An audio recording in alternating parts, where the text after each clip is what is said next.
Hey guys, this is Ben from acousticsmusicacademy.com. I hope you're having a great day. I just got back from LA from the NAMM show and I had a great time. I already missed the sunshine and the good weather. I'm back in Amsterdam right now actually, and the weather kind of sucks. It's pretty cold out here and it's rainy. But anyway, let's get into today's video. Today I'm going to talk about winning a Grammy with music you've made in your bedroom. Yes, I'm talking about Billie Eilish, who won a number of Grammys this week. She won, let me check, Best Album, Best Song, Best New Artist, Best Record and Best Vocal Album.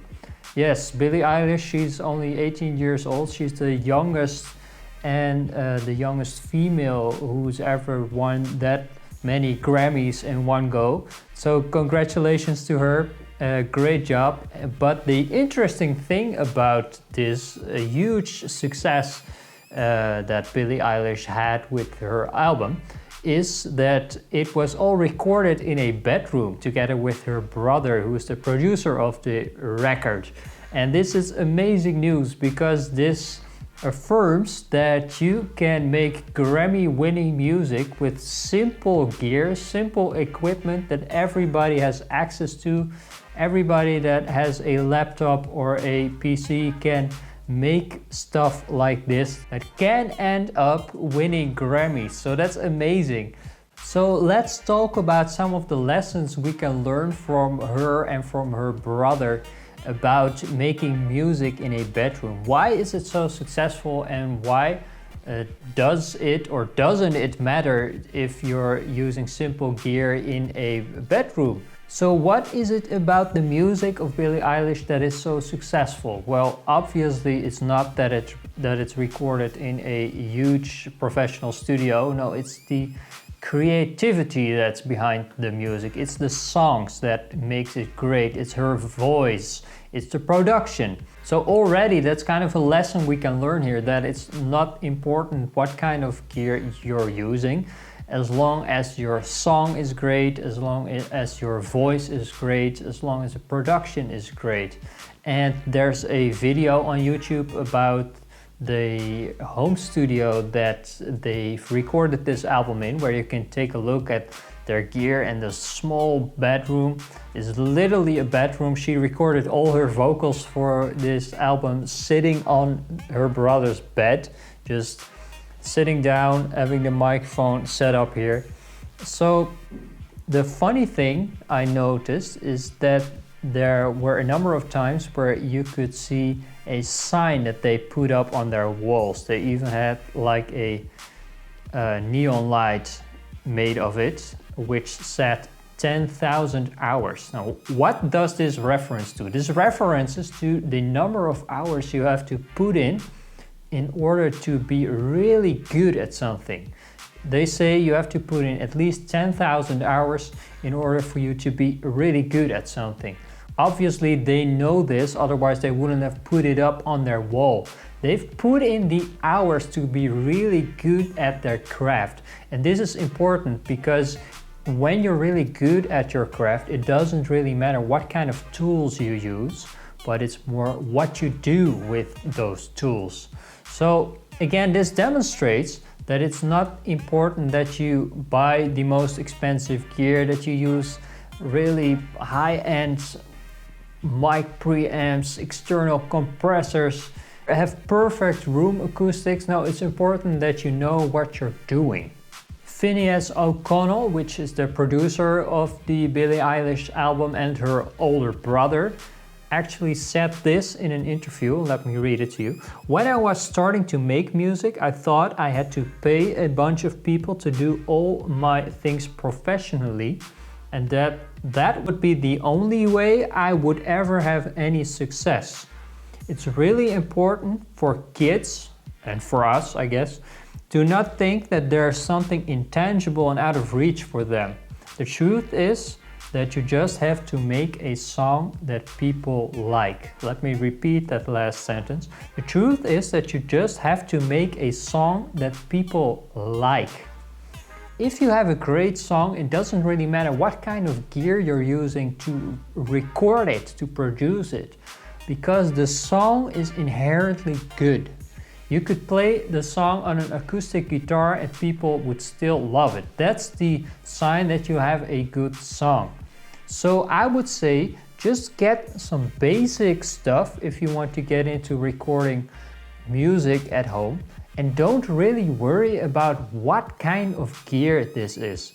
Don't worry about the fact that maybe you don't have the same equipment that the pros use. Yes, of course the pros have maybe better equipment.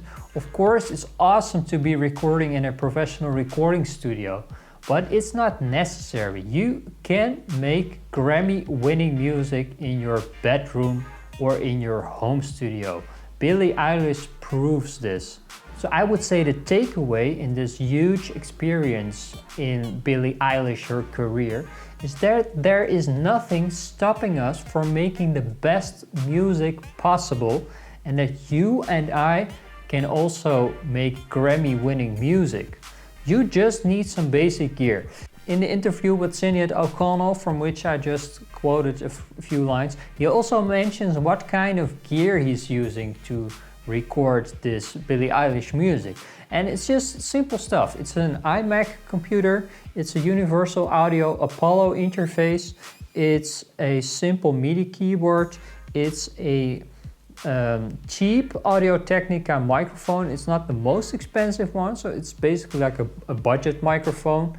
And he's using Yamaha HS5 monitors, which are the small monitors. And don't think that his room acoustics are the best. No, he's just in a tiny, small bedroom, and he's put his stuff into bookshelves on the wall, and he's still making great music. So this proves that you don't need to have your room acoustics be perfect.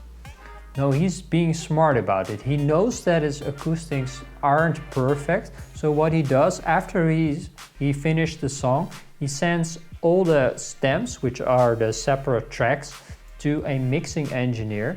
Without having the mixing engineer redo everything, he's not changing reverbs, he's not changing panning and stuff, but he's just making sure that the low end is right, because that's one thing that is really hard to get right in a home studio. It's a low end.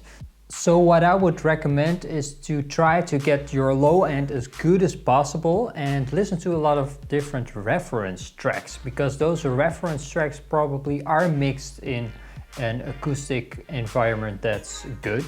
So you can get an idea of what your low end is supposed to sound like. And if you can, try to send your mix to a friend or someone with a acoustically treated room to get a second opinion, so he or she can give you some feedback on how to improve the low end and your mix in general.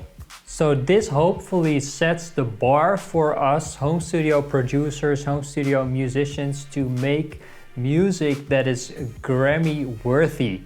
It hopefully proves that we are able to do the same, that we can try to switch something in our mindset so we can focus on making high quality music and not letting the fact that we maybe don't have professional equipment get in the way, but try to make use of the equipment we do have. I remember a quote by Casey Neistat. He was talking about which camera you should buy, and he said, the best camera is the one you can afford. And this also applies to us home studio musicians. The best microphone is the one you can afford. The best audio interface is the one you can afford. So try to get some basic stuff and go make music. So to help you get started on making music in your home studio, I made a home studio jumpstart guide in which I talk about what kind of basic equipment you need to make music in your home studio. So I give you my recommendations on what kind of microphone you should get, what kind of audio interface you should buy, and I talk you through on how to set it up and how to get the most of it, so you will also be able to make Grammy-worthy music. You can download this guide for free by clicking on the link below or going to ashtonmusicacademy.com/jumpstart. That is ashtonmusicacademy.com/jumpstart, or click on the link below in the description. I'm looking forward to hearing what kind of music you and I will come up with, and I hope you also win a Grammy someday. So let's do it, let's go for it. Have a good one. Don't forget to download my free guide. Click on the subscribe button if you're not subscribed yet, and press the like button if you thought this video was helpful to you. And I'll see you in the next one. Cheers!